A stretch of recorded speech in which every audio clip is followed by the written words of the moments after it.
What would you do if I told you that 90% of all NFTs will disappear in the next 4 years? I don't mean falling in popularity, but that the vast majority of NFTs, including the ones you may have paid thousands for, will get wiped from existence. Oh, shit. You may be thinking to yourself, but it's the blockchain, Sae'Von. That's not possible. Yeah, we got to talk about that. Okay, so first things first. Know that today's keynote is not about problems. It's about solutions. Yes, it is quite likely that most NFT collections self-destruct over the next 5 years. But if you stick around to the end, you'll know exactly how to protect yourself and those beloved JPEGs from oblivion. But before I walk you through all of that, let's establish some context about this whole issue. I recently released a keynote video covering my predictions for the top Web3 trends to watch for in 2023. Within that keynote, I predict the resurgence and renaissance of on-chain NFTs. This is all the context you need. Check it out.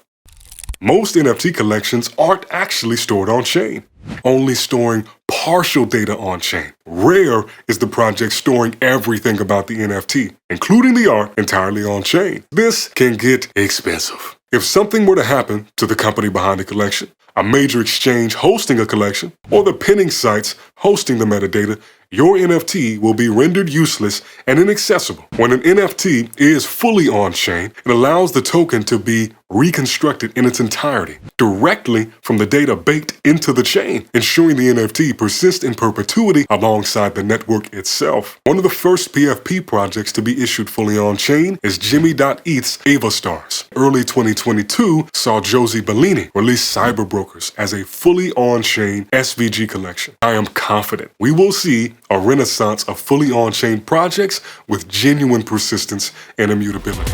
Hopefully, you can now appreciate the gravity of the situation here. But if not, I implore you to read the NFT Apocalypse, the article that brought this whole situation to my attention. It explains in more detail exactly why most NFTs will break by 2027 and the nuances of on-chain art, IPFS, and server-hosted tokens. If after reading this you're still not convinced of the potential calamity ahead, I don't got nothing for you, homie. Now, enough about the problem. Let's talk about the solution. Welcome back, tribe. If you're new here, thanks for making the time. I'm Sae'Von, founder and managing partner of Native Assets, and I teach people how to thrive and prosper in the digital asset era. I do this by providing keynote presentations like this, and also interviewing industry experts and sharing insights gathered from my experience using protocols and investing in projects. If you want to stay up to date with the latest learnings and opportunities across emerging technologies like Web3, NFTs, AI, and crypto, be sure to subscribe and turn on notifications so you never miss a timely video like this again. ClubNFT is a platform built to ensure your NFTs are safe and accessible even if the parent company behind or the marketplace hosting the collection were to fail or disappear. So, how exactly does this work? First, visit the site and create a new account with your preferred email. Then, provide the wallet you want to protect. This will begin the backup process. When you input an address, ClubNFT finds the available tokens, then it runs a quick assessment of the source contract. Once this is done, the dashboard provides you with a report detailing how the associated content is stored. Generally speaking, there are 3 possibilities. 1. The content is held on a private server, about 40% of your NFTs. Second, the content is pinned to IPFS, about 50% of collections.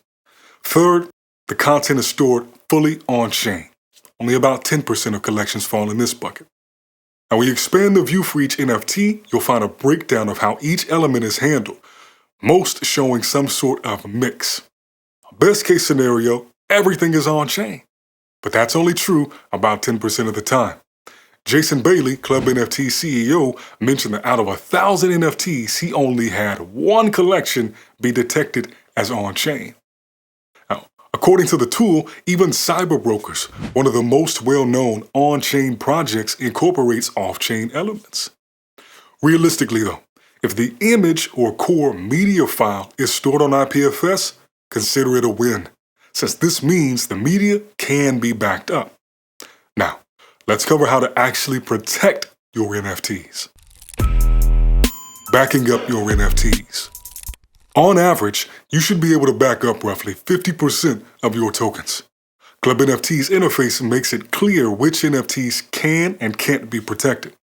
For an individual breakdown of which ones are salvageable, click on Yes or Partial. And once you're ready, all you need to do is click Download Wallet Backup. The process may take a couple of hours depending on the size of your wallet, but once it's done, just download the zip file and you're all set.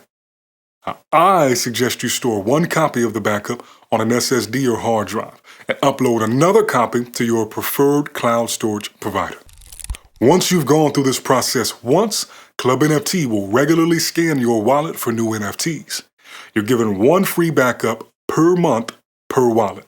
So I suggest you set a reminder and do so. Consider it a part of your operational security. I also recommend you sign up to get notified about their upcoming pending service. This will automatically create an additional backup of your NFTs stored on IPFS. It's more of a redundancy than a necessity, but one worth considering. What about the rest of your NFTs? Is there any way to save them? If they're on-chain, you're good. If they're on private servers, though, there's not much you can do. Because the token is linked to a private server, it will appear broken if something ever happens to the company or the marketplace that issued it. You can always pull the whole right-click save move. That way, at least you have some version of the image saved. Though it's better than nothing, it's not a real solution. I asked Jason for his advice during our recent conversation, and here's what he had to say about it. When it's on private servers and you have this permanent link from the token out to the art and the marketplace goes under, you're screwed, right? There's no better way to describe it. And I actually can't help you there. ClubNFT can't help you there. Like, all I can tell you is, like, ask the marketplace if they use IPFS or not before you go and buy, and stop buying the ones that are on private servers. But there's really not much that can be done for those ones in terms of resale, right? Because you could tell somebody, if you go to resell it in 5 years after one of these marketplaces is down, you can say, no. Trust me, this is really what that image looked like, right? But, like, no one's going to pay you based on that. They're going to be like, I get a link pointing to nothing, right? If you'd like to know more about the NFT Apocalypse or ClubNFT, be sure to catch my interview with their CEO, Jason Bailey. Now, if you just wish that all your NFTs were on-chain by default, take a look at Bitcoin ordinals and inscriptions. I've got a full explainer and how-to keynote that have you up to speed in just 15 minutes. Till next time, stay blessed, and I'll holler real soon. Peace.